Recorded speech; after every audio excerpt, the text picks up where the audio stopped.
अगर आप भी अपनी वर्डप्रेस वेबसाइट को सिक्योर करना चाहते हो तो उसके लिए एक सबसे बेसिक लेकिन बहुत ही इंपॉर्टेंट फैक्टर है और वो है अपने वर्डप्रेस वेबसाइट का जो एडमिन लॉगिन यूआरएल है उसको हाइड करना। तो जब भी कोई यूजर हमारे डोमेन के आगे स्लैश करके wp एडमिन या फिर wp लॉगिन करके सर्च कर लेता है तो उसके सामने इस तरह का एडमिन लॉगिन पेज ओपन हो जाता है। तो उसके वजह से आपके वेबसाइट पर सिक्योरिटी इश्यूज आ सकते हैं। तो इसलिए हमें यहाँ पर एडमिन का जो लॉगिन यूआरएल है उसको यहाँ पर हाइड करना पड़ेगा।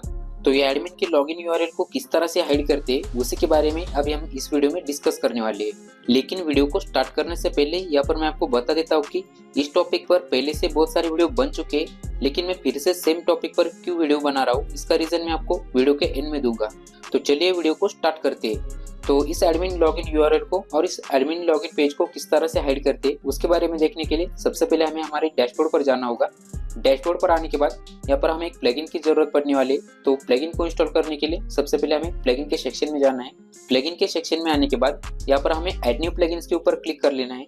ऐड न्यू प्लगइन्स के ऊपर क्लिक करने के बाद यहाँ पर हमें सर्च बॉक्स में इंटर करना है WP Ghost।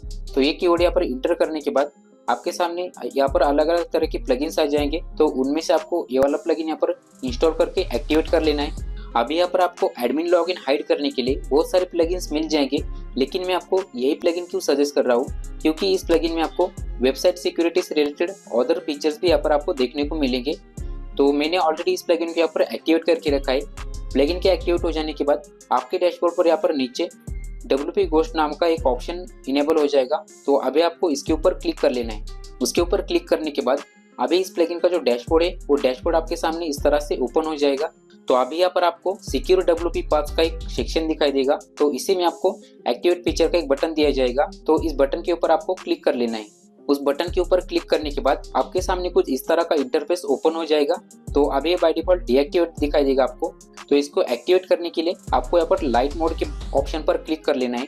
तो जैसे आप यहाँ पर लाइट मोड के ऑप्शन पर क्लिक करोगे तो यहाँ पर इनकी तरफ से कुछ प्रीडिफाइंड पाथ यहाँ पर आपको डिस्प्ले कर दिए जाएंगे। तो यहाँ पर आपको ये पाथ आप कॉपी करके रख सकते हो या फिर आप इसका स्क्रीनशॉट भी लेकर रख सकते हो ताकि आप इस पाथ को बाद में एक्सेस कर पाए। उसके बाद यहाँ पर आपको कंटिन्यू का बटन दिखाई दे रहा होगा नीचे। तो अभी आपको यहाँ पर कंटिन्यू के बटन पर क्लिक कर लेना है। तो जैसे आप कंटिन्यू के बटन पर क्लिक करोगे उसके बाद यहाँ पर जो अलग अलग तरह के सिक्योरिटी ऑप्शन है वो सिक्योरिटी ऑप्शन यहाँ पर आपके सामने इनेबल हो जाएगी। तो इनमें से यहाँ पर सबसे पहला जो ऑप्शन दिया गया है वो है एडमिन सिक्योरिटी का। तो एडमिन सिक्योरिटी के ऊपर आपको यहाँ पर क्लिक कर लेना है। एडमिन सिक्योरिटी के ऑप्शन में आप इस तरह के ऑप्शंस देख सकते हो। यहाँ पर कस्टम एडमिन पाथ यहाँ पर दिया गया है। आप अगर ये पाथ चेंज करना चाहते हो तो ये पाथ भी चेंज कर सकते हो। तो बाद में यहाँ पर आपको हाइड WP एडमिन का जो ऑप्शन है वो ऑप्शन यहाँ पर आपको इनेबल कर देना है।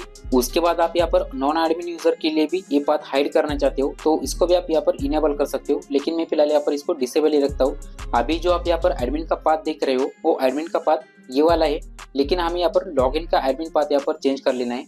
तो लॉगिन का एडमिन पाथ चेंज करने के लिए यहाँ पर हमें लॉगिन सिक्योरिटी का सेकंड टैब दिखाई देगा। तो अभी हमें इसके ऊपर क्लिक कर लेना है। इसके ऊपर क्लिक करने के बाद आप यहाँ पर देख सकते हो कस्टम लॉगिन पाथ। तो यहाँ पर जो इनकी तरफ से प्रीडिफाइंड पाथ दिया गया है वो ये रहा। तो अभी हम इस पाथ को हमारे हिसाब से चेंज भी कर सकते। तो अपने हिसाब से जो आप पाथ रखना चाहते हो वो पाथ आपको यहाँ पर इंटर कर लेना है। वो पाथ इंटर करने के बाद ये पाथ हमेशा आपको ध्यान में रखना है। अदरवाइज आप अगर ये पाथ भूल जाते हो तो आपको डायरेक्टली इस प्लगइन को डीएक्टिवेट करना पड़ेगा। उसके बाद ही आपका जो एडमिन पैनल है वो यहाँ पर एक्सेस कर पाओगे। तो यहाँ पर ये लॉगिन पाथ चेंज करने के बाद आपको ये तीनों ऑप्शन यहाँ पर इनेबल कर देने। इन तीनों ऑप्शन को इनेबल करने के बाद आपको नीचे आना है। नीचे आने के बाद यहाँ पर आपको सेव के बटन पर क्लिक कर लेना है। तो सेव के बटन पर क्लिक करने के बाद आपकी जो सेटिंग है वो सेटिंग यहाँ पर सक्सेसफुली सेव हो जाएगी। तो आप यहाँ पर देख सकते हो हमारी सेटिंग यहाँ पर सेव हो चुकी है। उसके बाद आपके सामने इस तरह से दो बटन डिस्प्ले हो जाएंगे। तो अभी आप अगर यहाँ पर लॉगिन टेस्ट करना चाहते हो तो इस बटन के ऊपर क्लिक करके डायरेक्टली आपका लॉगिन टेस्ट भी कर सकते हो। तो यहाँ पर नीचे आप देख सकते हो अभी हमारा जो एडमिन का लॉगिन यूआरएल है वो लॉगिन यूआरएल कुछ इस तरह का रहेगा।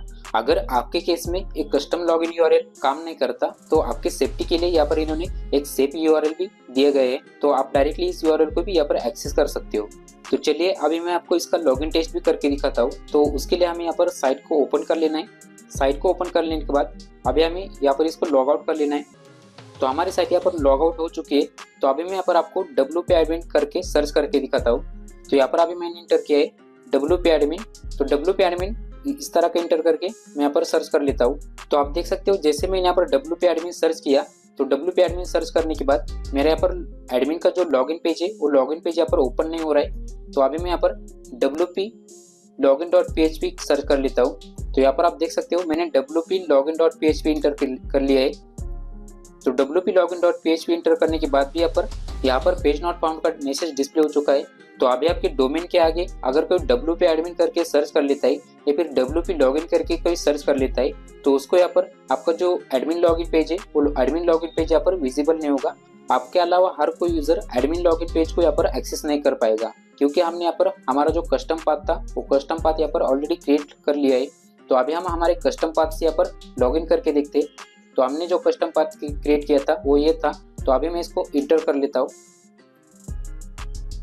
तो इसको इंटर करने के बाद अभी आप यहाँ पर देख सकते हो हमारा जो कस्टम लॉगिन पाथ था उस पाथ से हमारा जो लॉगिन पेज है वो लॉगिन पेज यहाँ पर ओपन हो चुका है। तो इस तरह से बिल्कुल ही सिंपल तरीके से आप अपना एडमिन यूआरएल यहाँ पर हाइड कर सकते हो और अपना जो कस्टम यूआरएल है वो यहाँ पर सेट कर सकते हो।